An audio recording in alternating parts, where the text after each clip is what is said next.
grew up on a very, very small farm. We raised all of our own meat. We raised some beef and some pork and chickens and eggs. Yeah. Big garden. My mom canned all the time, and it just got in my blood. My whole family comes from a farm background, and I always wanted to be a farmer, but I was always told that I couldn't be a farmer because my family didn't have thousands of acres. And it wasn't until the late 1990s that I became aware of the local farm food movement and organic movement. My wife and I started raising our own food, some calves and our own chickens and stuff, and more people became interested in it, and it just kind of grew from there. Just a few short years ago, there was very limited farmers markets in this area that ran just strictly in the summertime, and except for just a couple of small farms in the area that would sell to somebody driving up, your food options were basically the chain stores, large supermarkets, and that was pretty much it. It is very strange that you can drive for miles and miles and miles throughout Illinois, and on both sides of you, you see thriving, looks like green, it is green, corn and soybeans being grown for mile after mile after mile after mile. And you sort of figure, well, this is all good food being grown right here locally, you know, isn't this wonderfully productive farm country? And in one sense it is, but it's not food for our tables. It's not fresh fruits and vegetables, it's not the meat and eggs, it's not the whole foods that we all kind of want and need. It's, you know, corn and soybeans, it's turned into various processed food items, it's broken down and made into corn syrup and cornstarch and fillers and other things, and it's used to feed animals as well. But when you drive for miles and miles and miles, you're not seeing food. It's not food for people's tables, it's not healthy food, and that's a problem. I don't know what the customer was to do besides seek out the farmer himself and try to find that all-natural meat that they're looking for without the, you know, the additives and the, you know, chemicals put in it.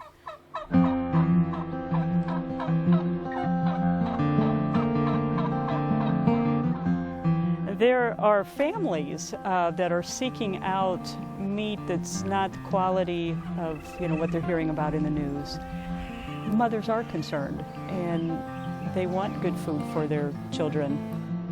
When we can fill that gap of, you know, the farmer to the customer, that's been missing from the grocery store, they can be reassured that there's nothing been put in, you know, the food that we're raising.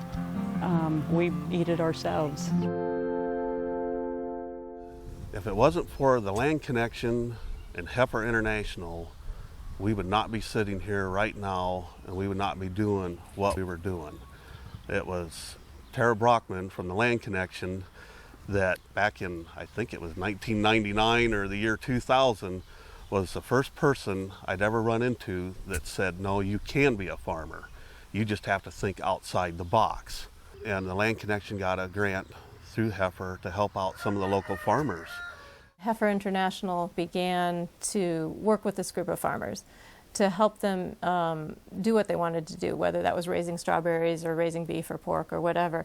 It began to help in small ways with small funding for equipment, training, and what they call livestock loan money. Giving us that little bit of a boost that the banks a lot of times aren't willing to do and not quite willing to work with you. Heifer International and the Land Connection made it possible for a number of people in this area to get some chickens and some pigs and some calves and get that seed started. The Land Connection has really proved tremendously how the little money that Heifer provides to communities, how these communities can turn it into an economic viable, you know, economic enterprise. So that Heifer project that began in about 2003 slowly evolved as the farmers began to raise more food and wanted to market that food more to their communities, and actually made a conscious decision that they wanted that food to stay as close to home as possible.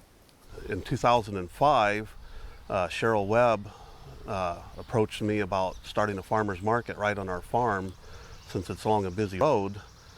And of course I told her it would never fly.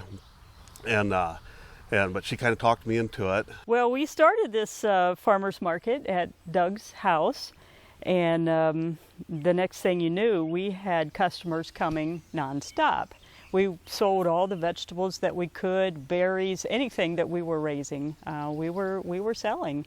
But when the market should have been over, season's over, we just, I guess we were just too stupid to quit. You know, we had people that would come every Saturday morning still wanting to buy more ground beef, and still I'm still needing chickens. What are we going to do, you know, for meat in the wintertime?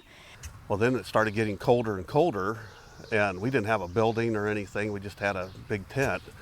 And one of our vendors' husband made us an old trader's tent. And so we set that up, put a kerosene stove in it, and that's where we spent our first winter. We had one day where I got up in the morning, it was 4 below zero and 20 below wind chill, and the snow was blowing across the road, and I thought, well, nobody's gonna come out today, but I'm going down there with my meat just to show everybody that we don't quit for anything. And pretty soon Cheryl showed up, and the monks and a couple others, and then the customers started showing up. And I think it became more of a deal with our customers, like, you know, hey, I survived the outdoor market of 4 below zero and stuff. And then we saw there's a need to keep this up. It's a little too cold to be doing a farmer's market in the wintertime in a tent, but we did it.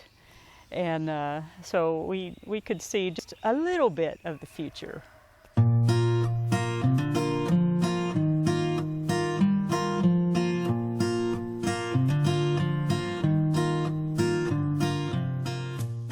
We moved into our new building June 20th of '08. We have approximately, I'm going to say, around 20 local farmers that we work with all the time. We try to be a little bit different, and we really try to keep our prices reasonable, and we want to make it affordable to everybody. Out of our customers, we got such a wide range. We're reaching across all the economic and social lines. I think it's pretty cool that we have doctors and lawyers coming in, and we also have the 25-year-old couples that's making $10 an hour trying to raise 2 kids. And I believe very strongly that that young couple has just as much right to eat local good food as somebody that's, you know, making $100,000 a year. By having the farmer's market and the local store, that's able to keep the prices down on the food while bumping up the income of the actual farmer. And to me, it's a win-win for everybody. So I would say that it is, so far, a financial success. And a number of the farmers involved are able to have now their sole source income from the farm. That's possibly the essence of maybe the 21st century, where we're now starting to look at growing our economies locally, not looking from outside, but focusing from within.